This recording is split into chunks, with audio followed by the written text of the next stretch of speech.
วัสดีค่ะ and welcome back to Ed Brain Psych here on GBN Station. You're now with me, Ganok Vishitpan. Our news update today is from Wat Pattamakkaya Temple in Thailand, followed by the upcoming Buddhist festival in Cambodia, the two Buddhist temples renovation in Nepal, and lastly, the temple tour in UK. In support of the Supreme Patriarch's kind intention, Pathum Thani Monastic Community coordinated with Rakbawan and Laksin Ha clubs of Pathum Thani, Wat Pattamakkaya Temple, Dhammakaya Foundation, along with Pathum Thani local government, distributed 500 sets of cooked meals to families in need who affected by COVID-19 pandemic in Ban Ton Po community, Pathum Thani province.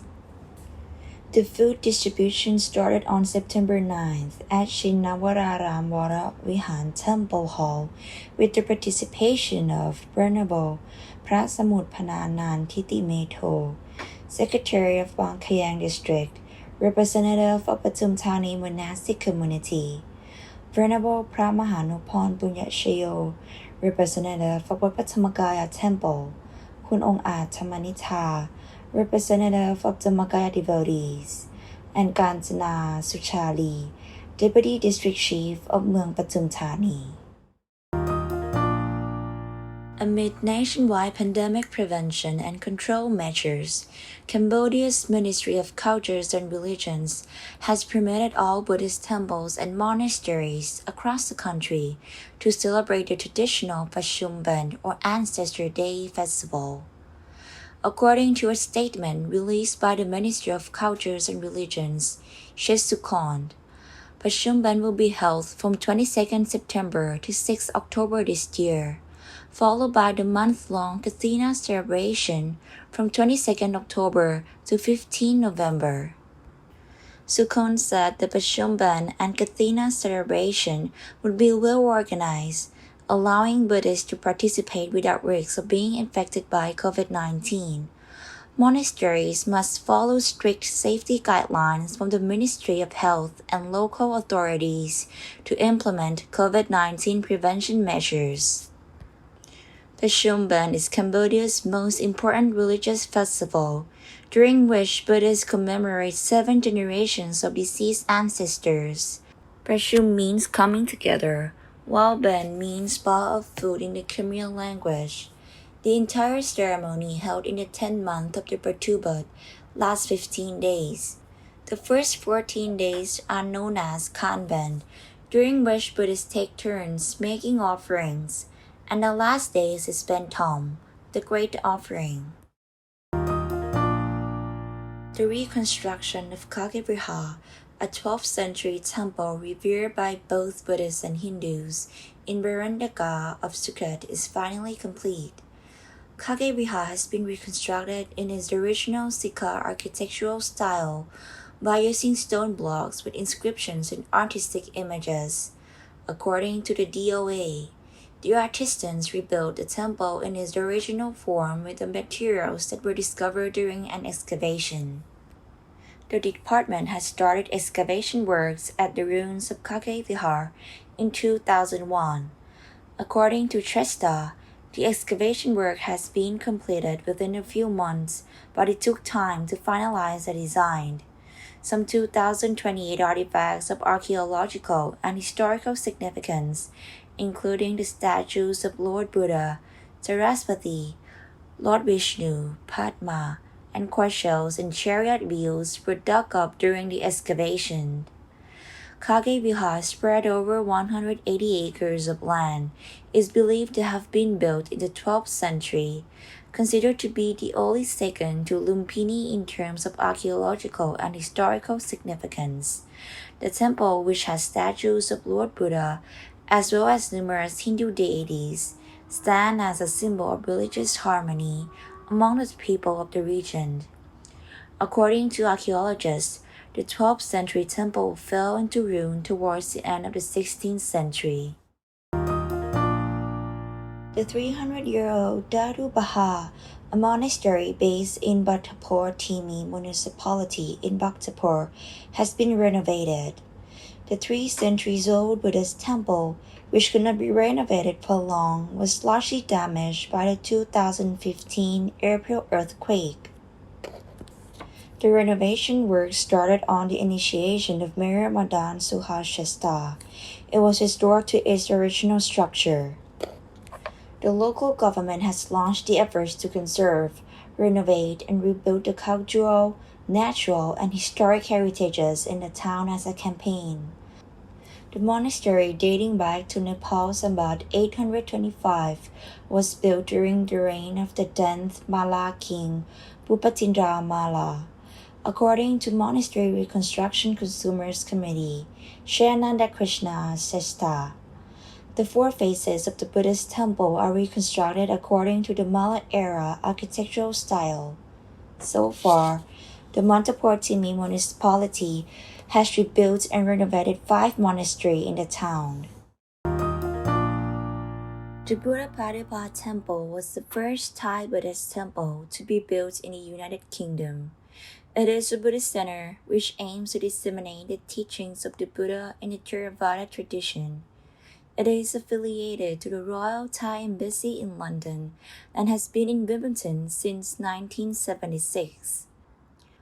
Beautifully decorated with a red roof and extravagant gold detailing, this traditional Thai temple will not look out of place in Thailand and is a wonderful contrast to the residential street surrounding the building. Inside is much the same with intricate murals and decorations depicting Buddhist teachings as well as practicing monks. Alongside the temple within the grounds are traditional gardens, a large pond, sculptures, and scattered messages of Buddhist wisdom. Today we have 3 short video clips on life lessons and meditation from the YouTube channel Mind Stories. Let's get started.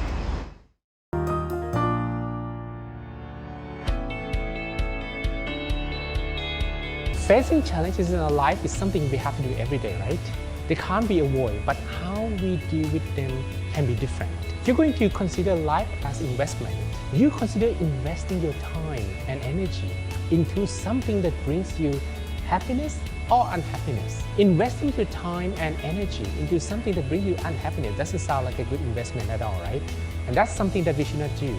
You're going to consider yourself as a good investor. You must be able to make a big problem small and not a small problem big.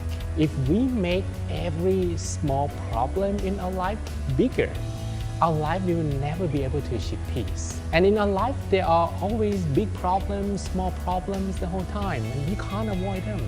So we should not pay too much attention into the smaller problems when we can ignore them. That sounds like a good investment plan, right? So if we consider life like this, you're going to invest more of your time on something that brings you peace and happiness, and try to ignore and let go of little problems that may not be very critical in our life. So sometimes being a loser doesn't hurt very much when we can be a winner in the long term. So being a loser doesn't hurt. And I'm saying this doesn't mean that you can ignore all the problems. I cannot ignore all the problems as well, because in the past, I maybe lose to all my anger, the problems, but these days, I win more than I lose. And maybe in the future, I can be only the winners over my mind. So when problem arises, let me tell you, remember that the only one that you need to win over is yourself. That is going to make you much happier, and that is going to bring you the peace of mind. So if I can do it, you can do it too. Just change the way we deal with problems, we're going to change the world around us. Welcome to My Stories Kitchen. Let me share with you a secret recipe that will help you to have a bit more joyful life. This is your life. Your life is a container filled with water. Every time you do something good, we call this good commerce. You add more water into the container. But every time we do something negative, let's face it, we all have done something negative in our life to ourselves and others. We add some salt to the water. So what happens to the taste of the water? Can you answer that question? The water becomes saltier, right? And when the water becomes saltier, that is when our mind is attracting, according to the law of attraction, negative things to ourselves. It's like when you wake up one day in the morning, you feel like today something was wrong and you receive a call, and that call was about bad news, and all day long you felt like you were lost, everything wasn't right, and you didn't know what happened. That is when you were attracting negative things to yourself because of the taste of your water. So what happens if we can't just remove the salt from the water? The easiest way we can do is to add more water, right? And this is something that we sometimes overlook because we pay attention on finding what is happening to our life or who added salt to my water, and we forgot that it's just as easy as to add more water, and the taste of water is less salty. This secret recipe is what you have to do on your own. No one else can do it for you. You are your own master chef. You can prepare the best taste for yourself.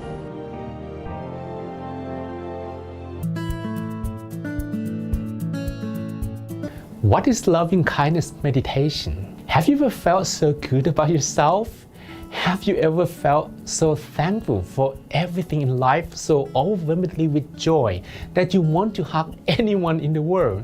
Yes, this is what loving kindness meditation is all about. Meditation can make the mind pure, leaving greed, anger, and ignorance no space to remain in the mind. These are viruses that block the mind from being the source of unlimited peace energy. At some point, when the mind is very pure, inner vibrations tell us that the energy is ready to flow again. It is flowing from inside, expanding to a limitless boundary all around us. During this moment, if we direct our intention to share this peace energy to anyone around us, no matter who they are, regardless of race, nationality, or belief, we can train the mind to love people unconditionally. While the mind learns to share love, it doesn't expect anything in return.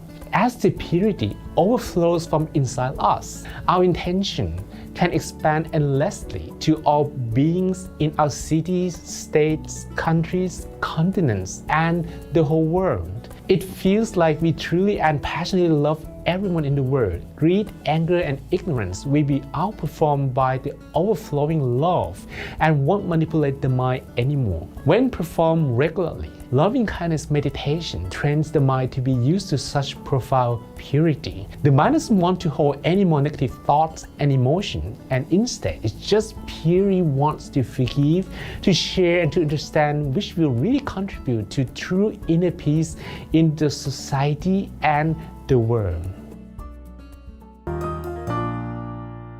Don't forget to like and subscribe Mind Stories YouTube channel.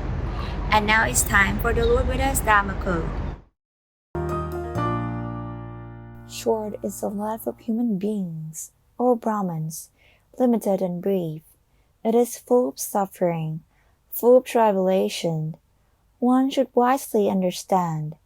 One should do good and live a pure life, for none who is born can escape death. Now it's time for us to say goodbye, and please make sure to check out all episodes of our Edgar Insight News program on our website, gbnus.com. Thank you for joining us. Have a wonderful week. สวัสดีค่ะ